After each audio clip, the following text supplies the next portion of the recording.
তো এখন যাচ্ছি শায়েস্তাগঞ্জ থেকে শ্রীমঙ্গলের দিকে। আর রাস্তার অবস্থা খুবই বাজে এখন বর্তমানে। মোট 6 লাইনের রাস্তা হওয়ার কথা এটা, সেজন্য এগুলো কাজ চলতেছে এখন এই সাইডে। দেখতেছেন যে রাস্তা, এই পাশে যে রাস্তাটা করতেছে যে হোয়াইট, আর সেম এরিয়াটুকু হবে এই পাশে বাম পাশে। আপনারা দেখতে পাচ্ছেন হোয়াইট একদম কারেন্টের খামা, সীমানা, যে কারেন্টের খাম সেই পর্যন্ত পিলার। আর এই হচ্ছে কারেন্টের পিলার। শ্রীমঙ্গলের সব থেকে মানে ঢোকার আগেই এই হচ্ছে আপনার এখান থেকে চা বাগানটা শুরু হয়। আর এখন দেখতে পারতেছেন চা বাগানের রূপ একদম কি বলবো, মানে ঝাঁতা অবস্থা। আর ময়লা বালির মানে অভাব নাই। আর সেই ময়লা বালি এই গাছগুলার একদম বাধ্য করে রাখছে।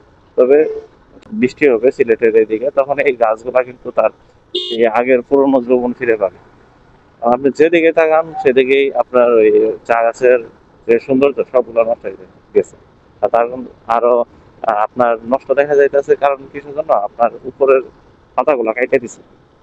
আর কাটার কারণ হইতেছে এই সময় ভালো চা পাতা পাওয়া যায় না, সবগুলো হচ্ছে আপনার দুর্বল এবং কুকড়ানো থাকে। সেজন্য সেই চা গাছগুলো সবগুলো কেটে ফেলতেছে। এই রাস্তাটা অসাধারণ একটা মানে ফিল দেয়। মানে যারা যারা এই রাস্তাতে আসছে তাদের আহ, অনুভূতিটা অন্যরকম, ভালো লাগা ভালোবাসাটা অন্যরকম। কারণ এই এমন কোনো পর্যটক নাই, যে এমন কোনো বাইকার নাই যে যারা এই রাস্তার প্রেমে না পড়ছে। আর মোস্ট অফ দ্য টাইম যারা আসে তারা এই রাস্তার ভিউ এবং প্রাকৃতিক সৌন্দর্যের ভিউ দেখার জন্য আসে। তো এখন যেহেতু আপনার শীতকালের শেষের দিকে, আপনার এই যে রাবার বাগানের সকল পাতাগুলা, পুরোনো পাতাগুলা ঝরে গেছিল, এখন নতুন পাতা আবার কি হইতেছে। এই রাবার পাতা ঝরার যে একটা ভিউ, আর রাবার বাগানের একটা যে ভিউ, সেটা অসাধারণ। তো আমি এখন একটু সময় যেহেতু আছে আমার হাতে, আমি আমার সব থেকে ফেভারিট একটা জায়গায় আমি চলে যাব। আর যেটা হচ্ছে আমার সব থেকে ভালো লাগার একটা জায়গা। এই জায়গাটা মানে কি বলবো রে ভাই, আমার কাছে একবারে দুর্দান্ত একটা জায়গা আমার। মানে এই জায়গাটাতে আমি সময় পাইলে আসি, সময় পাইলে আসি। যখনই শ্রীমঙ্গলে ঢুকবো তখনই আমার এই জায়গাটা ঢুকতেই হবে, নয়তো আমার ভালো লাগে না। আমার সব থেকে ফেভারিট জায়গা আছে এটা। আর এটাতে আমার টাইম স্পেন্ড করতে আমার খুব ভালো লাগে। কারণ এটা হচ্ছে রাবার বাগানের সারি সারি গাছ, এর ভিতরে এইখানে আপনার বসলে যে একটা ঠান্ডা আবহাওয়া প্রাকৃতিক পরিবেশ পাওয়া যায়, সেটা অন্য কোথাও আমি মানে ফিল করি না।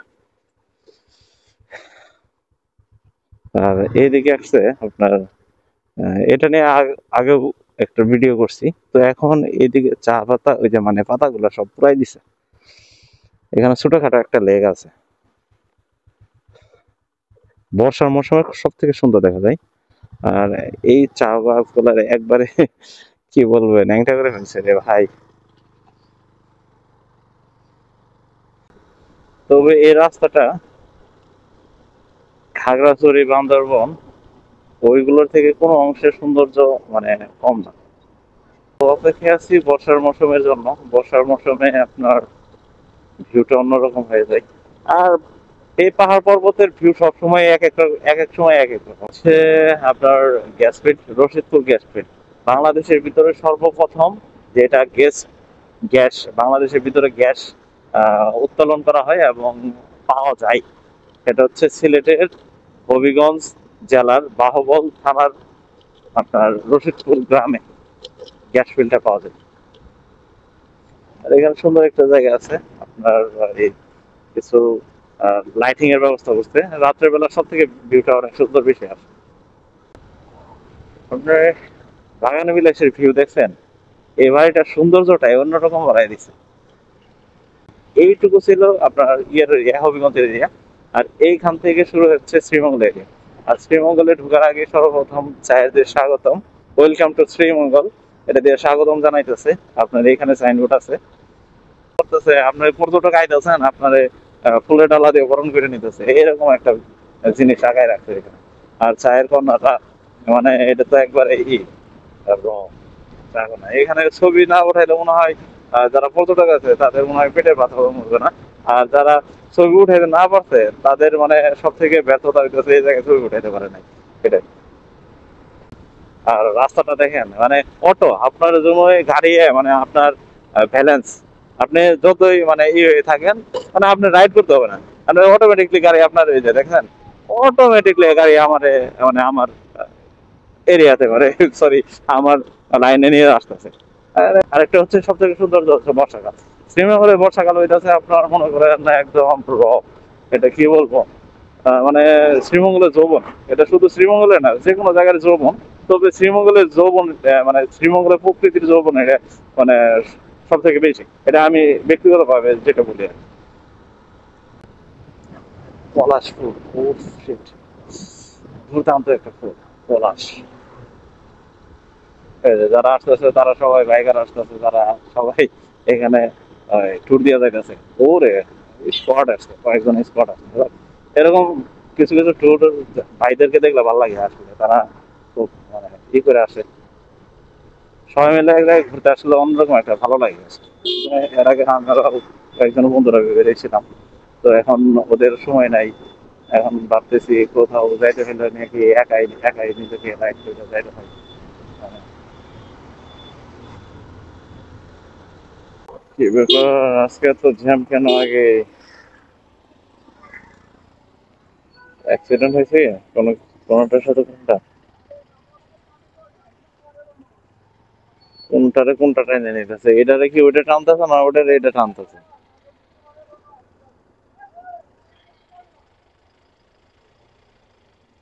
এটা হচ্ছে বৌদ্ধভূমি, যেটা হচ্ছে আপনার বিজিবি ক্যাম্প হিসেবে পরিচিত। আর আজকে মোটামুটি ভালো পর্যটকের আনাগোনা, অনেক স্কুল থেকে আসছে। তবে বেশিরভাগ সৌন্দর্যের জায়গার ভিতরে হইতেছে আপনার কমলগঞ্জের ভিতর সব থেকে বেশি সুন্দরতম আর দর্শনীয় পর্যটক স্পট যেটা মানে মনে করেন লাউছড়া জাতীয় উদ্যান, তারপরে হচ্ছে আপনার মাদারপুর লেক হইতেছে কমলগঞ্জে, তারপরে হইতেছে আপনার ওই হামহাম ঝর্ণা, সেটা হচ্ছে মাদারপুরে।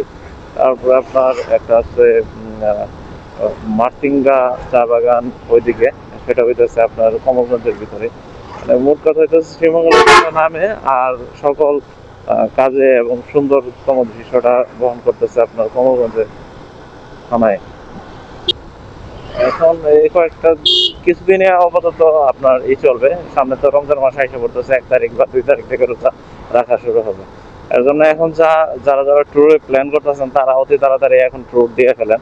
আর ট্যুর দিলে যে আইসা দেখবেন কি শ্রীমঙ্গলে যে এরকম খরা খরা মানে শুষ্ক মৌসুম দেখতে হবে, আর কিছু দেখতে পারবেন না, সবুজ চা পাতা কোনো কিছু দেখতে পারবেন না। ব্রাহ্মণবাড়িয়া থেকে মনে হয় আসছে এনারা। আর যে যারা আসতেছে সবাই সবাই মানে হম এটাই, এটা কি আমাদের শেরপুরজালা কলেজের মানে আতিউর রহমান আতিকের কলেজের ড্রেসের মতো লাগতেছে। মনে হয় যে ব্রাহ্মণবাড়িয়া থেকে আছে। ও সাদা কথা শিক্ষা সভা, তার মানে এটা ভোলাগঞ্জ থেকে এসে। তো আমরা এদিকের মানুষ সবসময় ভোলাগঞ্জের সাদা কথা দেখার জন্য চাই, ওনারা আসছে ভালো কথা আমাদের সেবা দেখার জন্য। চারপাশে সবথেকে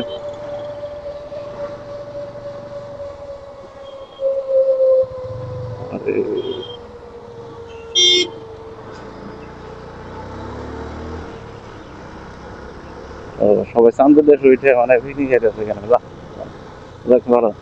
তো আজকে আপনাদের মানে সিলেটের শ্রীমঙ্গলের যে প্রাকৃতিক পরিবেশ এটা এক্সপ্লেন করতেছি আর কি, এছাড়া আর কিছু না। আবহাওয়াটাও দেখাইতেছি, পরিবেশটা দেখাইতেছি, মানে কোন সময় কি এরকম ভিউটা পাওয়া যায় আপনারা এটাই দেখতে পারবেন। তো পর্যটক তো আজকে মনে হয় বেশি। আর আজকে শনিবার, শুক্র শনি দুইবার 2 দিন যেহেতু সরকারি ছুটি, সেহেতু সরকারি লোকেরা বেশি আসতেছে।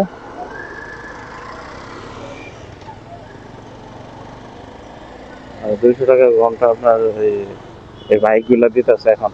শ্রীমঙ্গলে যারা যারা ট্যুরে আসবেন তাদের জন্য একটা বিশেষ হচ্ছে, যারা বাইক ছাড়া আসবেন তারা বাইক নিয়ে এখানে আসার পর বাইক নিয়ে ঘুরতে পারবেন। আর ওই স্কুটিগুলো দিতেছে, ছোট ছোট স্কুটিগুলো দিতেছে আপনার 200 টাকা পার ঘন্টা। আর যদি যারা আসবেন তারা এই 200 টাকা ফোনটা নিয়ে আপনি ট্যুর দিতে পারেন, লাউছড়া সম্পূর্ণ রাস্তা ঘুরতে পারেন। তো শ্রীমঙ্গলের মানে আগে ছিল আপনার এই একটা চাচির দোকান ছিল, এটা মানে পুরাতন দোকান, চাচির দোকান ছিল এটা। এটা অনেক আগে মানে শ্রীমঙ্গল পর্যটক এলাকা হওয়ার পর থেকে এইটা আর কি হয়েছে। তারপরে আপনার এগুলো হয়েছে কিছুদিন আগে নতুন, মানে এটা ওই সামনে চাচার দোকান বা সাদ্দাম ভাইয়ের দোকান। তো যারা পর্যটক আছে তা সবসময় এই জায়গায় এসে চা আগে খাইতো। আর চাচির দোকান আর চাচার দোকান ওই পাশে হচ্ছে চাচির দোকান, এই পাশে হচ্ছে চাচার দোকান। যাই হোক, তো আমি এখন যাইতেছি লাউছড়ার ভিতরে। আর লাউছড়ার পরিবেশটা কিরকম সেটা আপনারা একটু দেখবেন এখন বর্তমানে আর কি।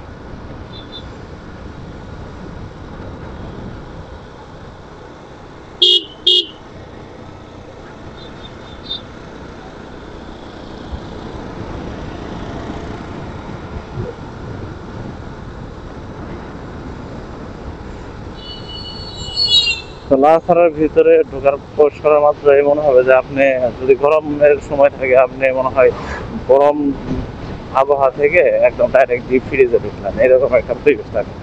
আর শীতের সময় যদি আপনি বাইরে গরম থাকে আপনি লাউছড়ার ভিতরে ঢুকেন, তার মানে আপনার খেতা কম্বল নিয়ে গায়ে দিয়ে তারপরে লাউছড়ায় ঢুকতে হবে রে ভাই। নয়তো আপনি মনে করেন হাড় কাঁপানো কাঁপা মানে হাড় কাঁপা শীতের অনুভব করবেন, এরকম অবস্থা হবে। আর একবার তো মানে ভানুগাছের লোক, শ্রীমঙ্গলের লোক মনে হয়, আমার কাছে মনে হয় শুধু এই লাউছড়া পার হওয়ার জন্য শীতের কাপড় ব্যবহার করে, মানে শীতের মৌসুম আর কি। এটা ব্যক্তিগতভাবে আমিও ব্যবহার করি। তার কারণ হইতেছে এটা এত পরিমাণ ঠান্ডা থাকে, মানে কি বলবো, বাইক নিয়ে রাইড করলে তো পুরাতনে একবারে বিশাল পরিমাণ ঠান্ডা অনুভূতি হয়। লাউছড়ার এই ঠান্ডা পরিবেশ, ঠান্ডা আবহাওয়ার জন্যই মানে সবাই লাউছড়াতে ঘুরতে আসে। আর এখন দেখি কি অবস্থা, সামনে যায় দেখি। আপনার লাউছড়ার যে পিকনিক স্পটটা আজকে মনে হচ্ছে বিশাল পরিমাণে মানুষের আনাগোনা আছে, যেহেতু পিছনে দেখে আসছে অনেক মানুষ। আর এখানে তো অবশ্যই বেশি মানুষ, আরো বেশি মানুষ থাকার কথা। তো শ্যামলী, ও ও, এটা কি কি হয়েছে? গাড়ি এই জায়গায় মনে হয় রাইখে আসছে, ওনারা হাইটে হাইটে বাইরে গেছিল। আর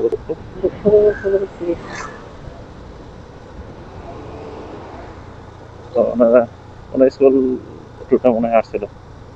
কিরে বাপরে বাপ, ওই যে যেটা বললাম যে দুই পাশে গাড়ি রাখার কারণে খুবই জ্যাম জ্যাম জ্যাম ট্যাম বাইজে যায়। অলরেডি মনে হয় জ্যাম হয়ে হয়ে গেছে। কিরে ভাই, আগাও না, আগাও আগাও, আসবো না।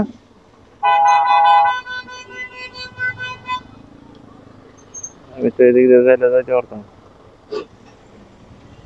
তো আমার তো ইমার্জেন্সি না, তো আমি জাস্ট এক্সপ্লেন করতেছি এটা এরা কোথা থেকে আসছে। ও আজকে না মোটামুটি ভালো লোক হয়েছে। ওরে বাপরে, শুধু বাস বাস বাস।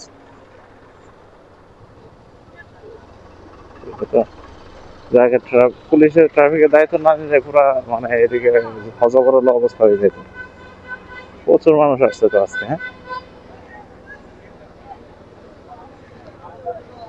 এদিকে প্রচুর মানুষ আসছে তো একটা জিনিস কি হয়েছে, আপনার লাউছড়াতে এখন সব থেকে বন্ডামি বেশি চলছে। আর বন্ডামির কারণ হইতেছে আপনার ওই ইয়েতে টিকিট নিয়ে। এক সময় ছিল আপনার 20 টাকা টিকিট লাউছড়াতে, মানে জাতীয় উদ্যানে প্রবেশ করার সময় 20 টাকা টিকিট কাটতো। তারপরে নিল 50 টাকা টিকিট, আর ভালো কথা 50 টাকা রাখলো। আপনার মোটরসাইকেল সহ 70 টাকা রাখতো। এখন এমন টিকিট করছে আপনার জনপ্রতি 115 টাকা হচ্ছে টিকিট। আর তার উপর হচ্ছে মোটরসাইকেলের জন্য হচ্ছে 50 টাকা। একজন টুরিস্ট আইসা যদি ভালো করে ঘুরতে না পারে তাহলে তো টিকিট কেটে টাকা দিয়ে দিয়ে চলে যাবে। এ সকল লাউছড়া তো ভণ্ডামি ছাড়া আর কোনো কিছু না। যে সব বাইকাররা এই রাস্তাতে নতুন আসবেন তাদেরকে একটু অনুরোধ করি আপনারা এসে স্পিডিং করবেন না, কারণ এই জায়গাটা হচ্ছে মানে ফিল করার একটা জায়গা। মানে আনন্দ নেওয়ার জায়গা, মনের আত্মতৃপ্তি নেওয়ার একটা জায়গা। আপনারা এই জায়গায় যদি এসে স্পিডিং করেন বা কর্নারিং করেন তাহলে দেখা যাবে বিপদ আপনাদেরই, কারণ এটাতে এখানে প্রচুর পরিমাণে কর্নারিং আছে। আর অনেক বাইকার আছে যে আইসে কর্নারিং এর জন্য বিশাল পরিমাণে টার্নিং পায়, কর্নারিং শুরু করে দেয়। এটা খুবই একটা মানে আমি বলবো ট্যুরে যারা যায় তারা অবশ্যই জেন্টেলম্যান যায়। আর যারা ওই আপনার কি বলে ওইটারে সাপ্রি সাপ্রি রাইডাররা কখনো এই ট্যুরে যায় না। আর সাপ্রি রাইডাররা যারা ট্যুরে যায় তারা তো মনে করেন ট্যুরে যায় অ্যাক্সিডেন্ট। শুষ্ক মৌসুমে শ্রীমঙ্গল যারা আসতে চান তারা আসতে পারেন আর রাবার বাগানের সৌন্দর্য দেখার জন্য, কিন্তু প্রকৃতির যে সবুজ শ্যামল সৌন্দর্য সেটা দেখতে পারবেন না। চাইলে আসতে পারেন, তবে আমি মনে করি বৃষ্টির সময় আসাটাই সব থেকে বেটার। যারা প্রকৃতি প্রেমী আছে মানে সৌন্দর্যের প্রেমী আছে, আর প্রকৃতি সবসময় সুন্দর, এক এক সময় এক একটা। তো বলবো যারা যেরকম সময় পান তারা প্রকৃতি দেখার জন্য বের হয়ে পড়েন। এটা হচ্ছে সব থেকে বেস্ট, কারণ সময় করে কোথাও বের হওয়া সম্ভব না। হুটহাট বের হয়ে পড়বেন তাহলে সময় বের হয়ে যাবে। না আমি এত বড় ইউটিউবার না, আমি এত কন্টেন্ট ক্রিয়েটর না। আমার ভিডিও ভালো লাগলে অবশ্যই একটা সাবস্ক্রাইব দিয়ে দিন আর লাইক দিয়ে দিন, তাহলে ভিডিওটা শেয়ার করে দিন। মানুষ আরো অনেকজনের এই মৌসুমটা, এই শ্রীমঙ্গলের এই সময়ের মৌসুমটা একটু দেখার সুযোগ করে দিন। তো ভালো থাকেন, সুস্থ থাকেন, আল্লাহ হাফেজ।